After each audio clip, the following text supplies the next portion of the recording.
Dulu itu saya berangkat dari pengacara publik, advokat publik. Kita concern terhadap kasus-kasus publik yang menghadapkan warga negara dengan negara, state atau melawan citizen. Ya kan, kalau kita ingat dulu class action, gugatan terhadap hampir semua presiden, ya macam-macam kita lakukan dalam konteks perjuangan memberdayakan citizen di hadapan state.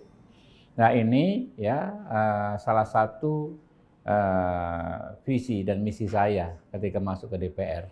Ya, saya ingin melakukan sesuatu dalam bidang legislatif terutama ya memberdayakan warga negara di hadapan negara. Jadi ini kalau urusan hukum Mbak Komang ya nggak pernah terjadi keseimbangan antara state, aparatur negara dengan citizen.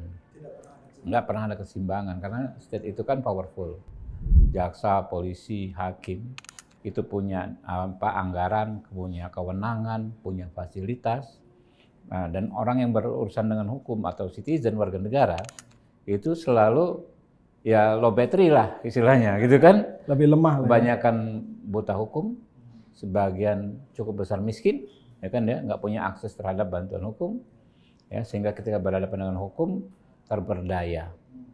Ditambah lagi Pak Komang, ternyata regulasi atau peraturan perundang-undangannya memang banyak ya yang masih bercorak lama. Bercorak lama itu diproduksi di masa lama. Seperti misalnya di masa Orde Baru ketika itu memang sangat-sangat nggak imbang antara state dengan citizen. Ya, hak-hak warga negara itu secara formalitas seolah-olah ada padahal hampir nggak ada. Terutama kalau kita bicara hukum itu kan KUHP, Kitab Undang-Undang Hukum Acara Pidana. 81 dibikin ketika Orde Baru sedang kuat-kuatnya, ya kan?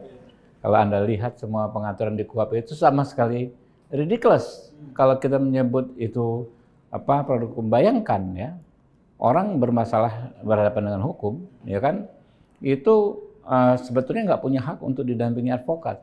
Di KUHP itu? Iya. Karena advokat atau kuasa hukum yang mendampinginya nggak boleh ngapa-ngapain, hanya boleh diam, mencatat dan mendengar di samping orang yang diperiksa itu. Jadi kalau dia mendampingi misalnya seorang tersangka, ya hanya duduk di sebelahnya, di penyidik ngomong apa saja cuma mencatat dan mendengar. Tidak boleh memberi advice? Boleh memberi advice, tapi hanya satu pihak ke si orang yang diperiksa. Oh, nggak boleh berargumentasi dengan orang yang memeriksa. Jadi jangan Anda bayangkan kayak di film Amerika. Debat segala macam itu nggak ada sama sekali di KUHP.